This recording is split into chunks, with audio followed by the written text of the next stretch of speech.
എന്താ എന്താ ഇവിടെ? പ്രതാപ, ഇവനാ ആ വീഡിയോ അയച്ചത്. എനിക്കിവനെ നല്ല സംശയമുണ്ട്. ഇതുപോലൊരു സംശയം രാജുവിനുണ്ടല്ലോ ചേച്ചി. ദീപക്കാണ് അയച്ചതെന്ന് രാജു സംശയിക്കുന്നു. അതിലൊരു ശരിയുണ്ടെന്ന് എനിക്ക് തോന്നുന്നു. നോക്കിയേ ചേച്ചി, രാജുവും ഋതികയും തമ്മിലുള്ള ആ ദൃശ്യം ഒരിക്കലും രാജുവിന് ഷൂട്ട് ചെയ്യാനാവില്ലല്ലോ.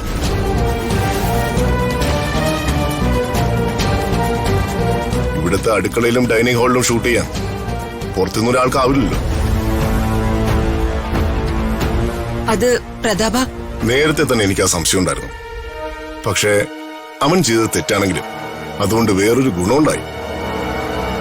അശ്വിന്റെ തനിനിറം പുറത്തു വന്നു. ഇപ്പൊ അതറിഞ്ഞത് നന്നായി. കല്യാണം കഴിഞ്ഞിട്ടാണെങ്കിൽ അത് വലിയ പ്രയാസങ്ങൾ ഉണ്ടാക്കിയേനെ. എന്ന് വെച്ച് നീ ചെയ്തത് നന്നായി എന്ന് കരുതി പോരുത്. ഇത്തരം കുരുത്തക്കേടുകൾ ഇനി ആവർത്തിച്ച വച്ചേക്കില്ല നിന്നെ ഞാൻ.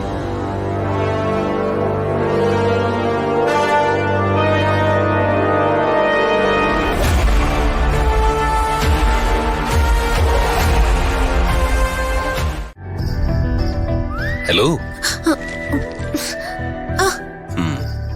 ഞാൻ കണ്ടു. രാജു എന്താ കണ്ടത്? ട്രേഡ് അടിയിലെ ഒരു പേപ്പർ, അതായത് ഈ പേപ്പർ. എന്താ അതില്? അതെന്തെങ്കിലും ആവട്ടെ. ഞാൻ വേറൊരു കാര്യം ചോദിക്കട്ടെ? ചോദിക്കും മേഡം. രാജു ആരെങ്കിലും പ്രണയിക്കുന്നുണ്ടോ? I mean love. പറ, ഉണ്ടോ രാജു? Tell me. അത് മാഡം ഇങ്ങനെയൊക്കെ ചോദിച്ചാ ഞാൻ വശം കെട്ടു പോവും. വശം കെടുത്തുന്ന ചോദ്യമാണോ ഇത്? പ്രണയിച്ചിട്ടുണ്ടോ? ഉണ്ട് അല്ലെങ്കിൽ ഇല്ല? ഒരു ഉത്തരം പറ. അല്ല മേഡം, മാഡം എന്തിനാ ഇതൊക്കെ ചോദിക്കുന്നത്? ഇതിന്റെ ആവശ്യം എന്താ? ഉണ്ടെന്നും ഇല്ലെന്നും പറയാൻ വയ്യല്ലേ? വേണ്ട, മറ്റൊന്നും കൊണ്ടല്ല ഞാൻ ചോദിച്ചത്. അച്ഛന്റെ പി ആയിട്ടാണ് രാജു ഇവിടെ ജോലി ചെയ്യുന്നത്. വ്യക്തമായി പറഞ്ഞ ഒരു എംപ്ലോയ്. പക്ഷേ രാജു ഈ കുടുംബത്തിന് വേണ്ടി ചെയ്യുന്ന എഫേർട്സിന് കൈ കണക്കുമില്ല. ജോലി തരുന്ന ആളിന്റെ കുടുംബത്തിന് വേണ്ടി ഇത്രയൊക്കെ ചെയ്യുന്ന രാജു ഇഷ്ടപ്രണയിനിക്ക് വേണ്ടി എന്ത് തന്നെ ചെയ്യില്ല? അതാ ഞാൻ ചോദിച്ചത്. ഒരു കണക്കിന് പറഞ്ഞ എന്റെ പ്രണയം വർമ്മ സാറിനോടാ. സാറിനെ വേർപിരിഞ്ഞൊരു ജീവിതം എന്റെ ചിന്തയിൽ പോലുമില്ല. അപ്പോ എന്നെ വേർപിരിഞ്ഞ് ജീവിക്കാൻ പ്രയാസമില്ല അല്ലെ? എന്നായാലും മാഡം ഇവിടുന്ന് പോവും. അപ്പോ നമ്മള് വേർപിരിഞ്ഞല്ലേ തീരൂ. ഓ, അങ്ങനെ. അപ്പോ രാജുവിന് ഇതുവരെ ആരോടും, ഒരു പെൺകുട്ടിയോടും പ്രണയം തോന്നിയിട്ടില്ലേ?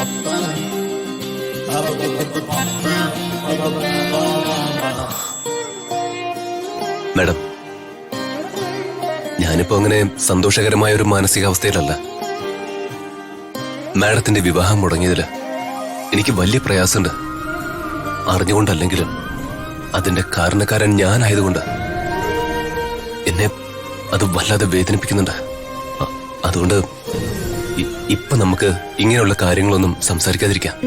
ശരി, രാജുവിന് അത്തരം കാര്യങ്ങൾ ഇഷ്ടമല്ലെങ്കിൽ അതിനെക്കുറിച്ച് നമുക്ക് സംസാരിക്കാതിരിക്കാം. ശരി മാഡം, ഞാനെന്നാ പൊക്കോട്ടെ. കമ്പനിയുടെ ഓഡിറ്റർ ഒന്ന് കാണണം. പോട്ടെ. നിക്ക്. ഇങ്ങനെ രാവെന്നോ പകലെന്നോ ഇല്ലാതെ ഓടി നടക്കുന്നത് അവസാനിപ്പിക്കണം. കുറച്ചൊക്കെ വിശ്രമിക്കണം. ശരി സാർ. നന്നായി. എത്ര പെട്ടെന്നാ പ്രതാപൻ ആ പ്രശ്നത്തിന് പരിഹാരം കണ്ടത്. ജയദേവൻ സാറുമായിട്ട് 10-20 വർഷത്തെ അടുപ്പമാ. രണ്ട് പാർട്ടിയിലാണെങ്കിലും ഞങ്ങൾക്കിടയിൽ ഒരു യോജിപ്പുണ്ടായിരുന്നു.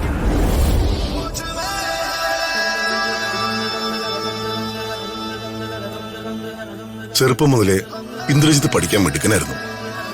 അവനെ പഠിപ്പിക്കാൻ ജയദേവൻ സാറിന് വലിയ താല്പര്യമായിരുന്നു.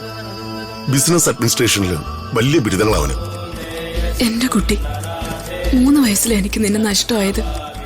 ഇന്നിപ്പോ നീ വളർന്ന് സുന്ദരിയായി വിവാഹപ്രായം എത്തിയിട്ടുണ്ടാവും. ഏതൊരമ്മയും പോലെ മകളുടെ നല്ല ഭാവി ഞാനും സ്വപ്നം കാണുന്നുണ്ട്.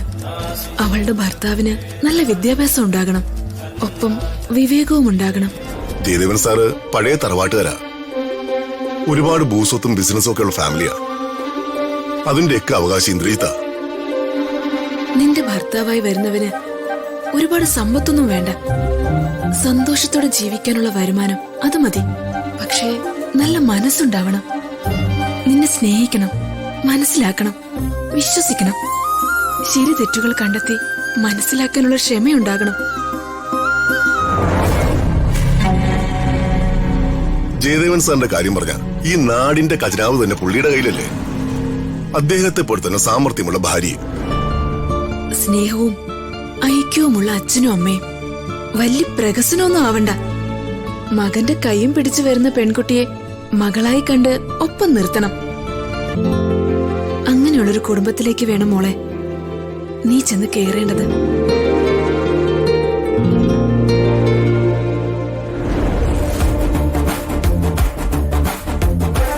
ചേച്ചി ഇപ്പൊ ഇത് ഓർമ്മിപ്പിച്ചത് നന്നായി. എന്തായാലും ഋതികയ്ക്ക് കിട്ടാവുന്ന ഏറ്റവും നല്ല ബന്ധമായിരിക്കും. ശരിയാ, ഋതുമോളുടെ ഭാഗ്യം. എന്റെ ഋതുമോളുടെ കല്യാണം ഏറ്റവും ഭംഗിയായി തന്നെ ഞാൻ നടത്തും.